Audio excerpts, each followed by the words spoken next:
Albert Pagara versus Allan Villanueva. Just bring you guys a quick post-fight thoughts on this fight. To those who don't know, they recently fought over in the Philippines, my home country. Fight lasted 4 rounds with Albert Pagara returning to the sport of boxing with a win. The fight's here on YouTube if you want to see it. Shout out to Paucast Sports who showed the fight here on YouTube. Go check it out if you haven't yet.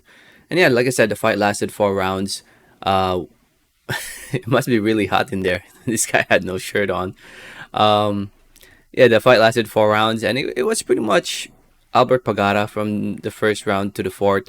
It looked like he was just landing the more accurate punches. He was setting up his punches much better.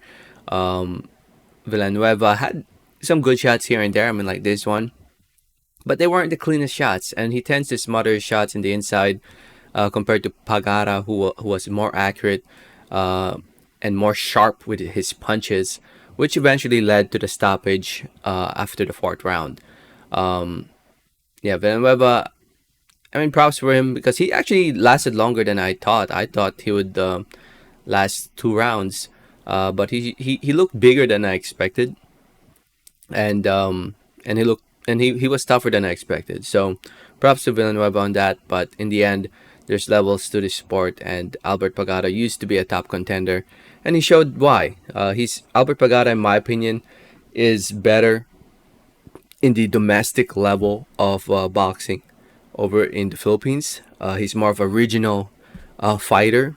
So it'd be nice to see Albert Pagara come back and fight somebody in the area, in the region, somebody from Japan or Thailand or what have you in that Asian area of boxing. So yeah, Albert Pagara is back with a win and now has a record of 34 wins, 1 loss, 24 wins coming by way of knockout TKO. That's 1, 2, 3, 4, 5, 6, 7, 8. 8 wins in a row since losing to Cesar Juarez back in 2016. I know he had those 2 years off since he last fought, but you know, at the age of 28 years old, it's time to start getting things rolling again, and hopefully, sometime next year he gets into a big fight. That's the hope. You know, instead of fighting domestic level fights over in the Philippines, he should tell his promoters, management that it's time to step it up a little bit. As for Villanueva, at the age of 26 years old, again, he was tougher than I expected. That's 4 losses in a row now for Villanueva. I don't know if he wants to continue fighting. I think by now he should realize that he's not really cut out to be a world champion. But if he wants to continue fighting, I guess just back to the drawing board and try to rebound from this and try to bounce back from this and go from there. So yeah, if you saw the fight, again, it's here on YouTube. Go check it out. Fight all the way and it shows the whole fight here on YouTube. So check it out here on YouTube if you want to see it. Let me know your thoughts in the comments. Thanks for listening. Thanks for watching. And like always, have a great day. Alright, thanks.